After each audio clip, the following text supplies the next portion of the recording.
Die verlede spook by ou geliefdes, familiespreek onder druk en 'n roekelose besluit kan alles onherroepelik verander. Wat wag hierdie week op die inwoners van Boskruin? Kom ons duik sommer nou in.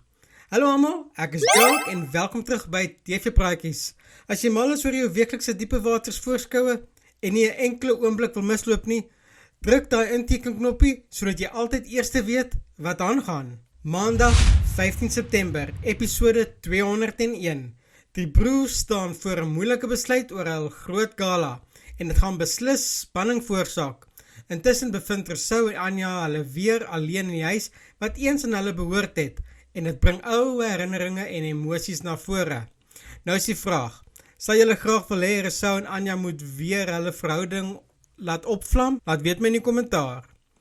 Dinsdag 16 September, episode 202.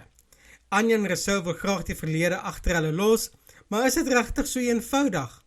Annelie aan die ander kant voel vasgevang en verstik onder al haar gesinsverantwoordelikhede.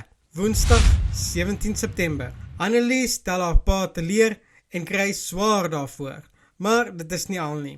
Fourie probeer vir Anja gerusstel en spanning kook oor wanneer dinge tussen Sanet en Zala nog meer gespanne raak. Donderdag 18 September, episode 204.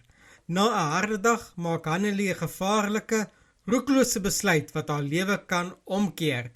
En intussen probeer Nina vir Jovan bystaan terwyl hy worstel om Bianca se testament te verstaan. Iets wat sekerlik groot gevolge gaan hê. Dit klink na 'n week vol drama, geheimenisse en emosies by diepe waters. Wat dink jy? Sal Rousseau en Anja regtig die verlede kan los? En watter roekelose stap dink jy gaan Annelie neem? Laat weet met jou teorieë in die kommentaar onder. Onthou om in te teken en die klokkie te lui, sodat jy nie die volgende voorskou mis nie. Tot volgende keer, bly ingeskakel, want by diepe waters is niks ooit net rustig nie.